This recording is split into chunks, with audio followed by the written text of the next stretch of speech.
જે પણ મિત્રો દોડી રહ્યા છે, પોલીસની તૈયારી કરી રહ્યા છે, એમને સૌથી મોટો એક પ્રોબ્લેમ બને છે, શ્વાસ ચડે છે, શ્વાસ ફૂલાઈ જાય છે. તો મિત્રો અહીંયા એક પૂરું સાયન્સ આપને હું સમજાવું છું.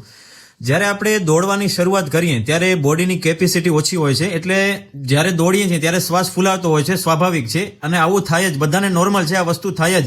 જે બિગનર છે એમને થશે જ.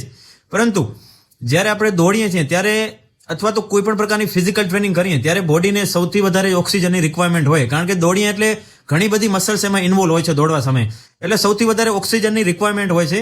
તમે ફક્ત નાકથી શ્વાસ લો તો નાકની કેપેસિટી એટલી નથી કે બોડીને ફૂલ ઓક્સિજન પહોંચાડી શકે, એટલે મોઢું અને નાક બંને ખુલ્લું રાખીને દોડવા સમયે શ્વાસ લેવો જોઈએ.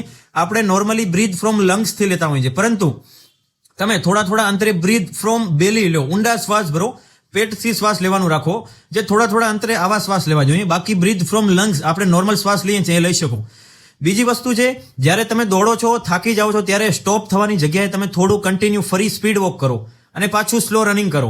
શરૂઆતમાં ક્યારે સ્પીડ નહીં કરો, સ્પીડ કરવાથી થાકી જવાશે, શ્વાસ ચડશે જ, પરંતુ ધીમું દોડી લોંગ રનિંગ કરો, સ્લો રનિંગ, આનાથી બહુ સારું સ્ટેમિના બિલ્ડઅપ થઈ જશે. બરાબર છે. પછી દરરોજ તમે પ્રાણાયામ કરો, પ્રાણાયામ કરવાથી લંગ્સની કેપેસિટી ઇન્ક્રીઝ થશે અને શ્વાસ ચડવાનું બંધ થશે. પરંતુ સૌથી મેઇન વસ્તુ છે, દરરોજ તમે ફિઝિકલ ટ્રેનિંગ કરો, એનાથી કાર્ડિયોવેસ્ક્યુલર સિસ્ટમ છે ડેવલપ થશે અને શ્વાસ ચડવાનું બંધ થશે.